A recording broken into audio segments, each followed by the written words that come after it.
guys, good afternoon. Ayan, nandito tayo ngayon sa aking brother. Ayan, ginawa kong brother. At tinitingnan ko yung mga alaga ko, kung ano yung mga ginagawa nila. At sa oras na to, sila ay nagpapahinga. At yung iba naman ay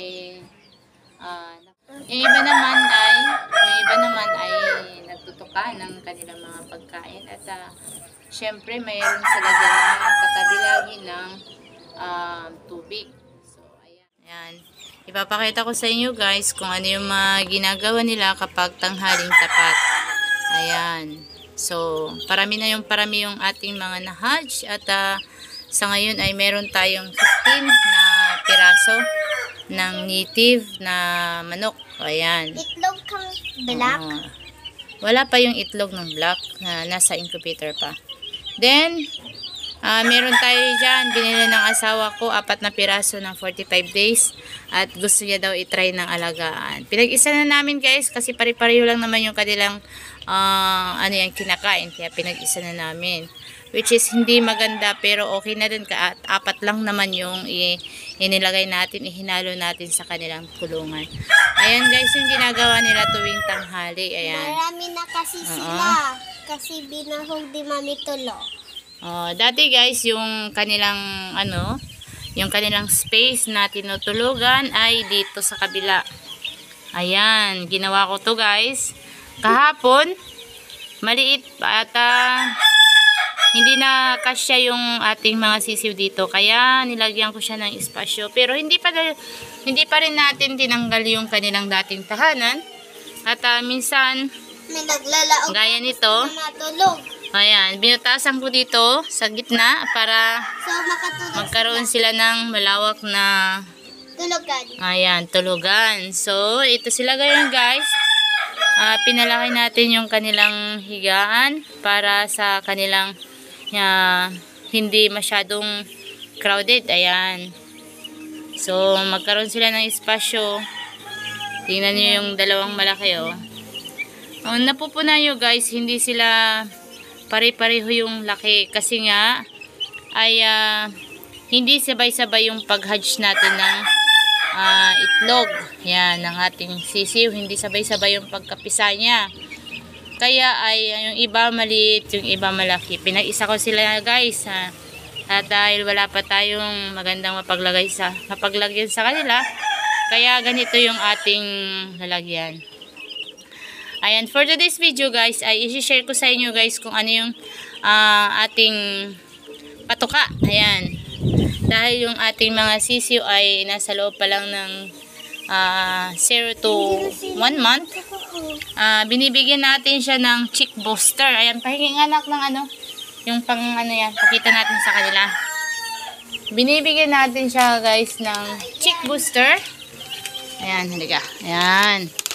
Ito yung binibigay namin sa kanila guys. Yan. Chick booster para talaga sa ating baby stag. So, hindi makakalimutan ng sir. Naka-consume na tayo ngayon ng 3 bags na ganito.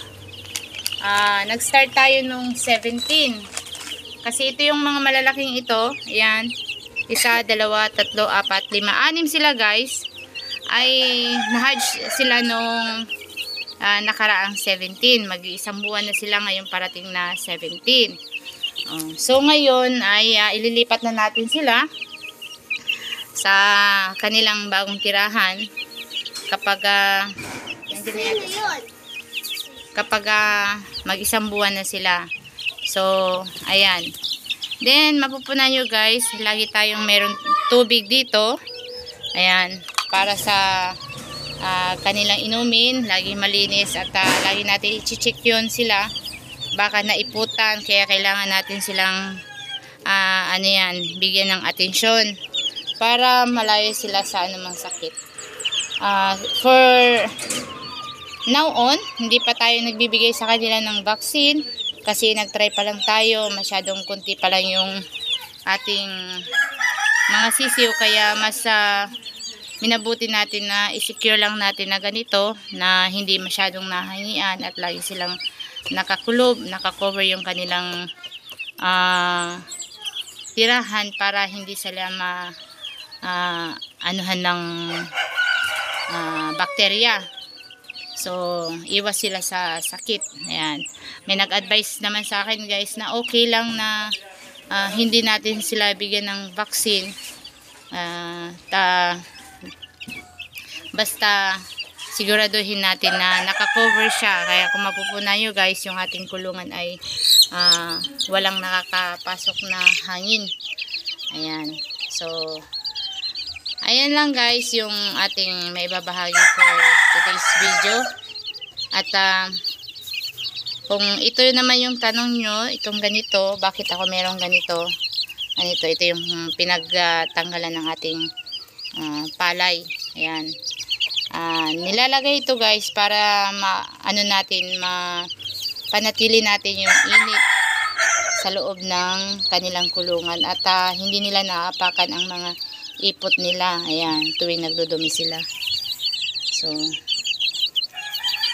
ayan lamang guys ang ating video for today at hanggang sa muli ng ating vlog. Ayan, kung hindi pa po kayo nakapag-subscribe ng aming YouTube channel, ayan, please subscribe our YouTube channel kung nagustuhan yung aming video. Ayan, please like and bell the notification bell below para lagi kayong updated sa aming mga pinagpo-post na about sa aming pagmamanok. Ayan.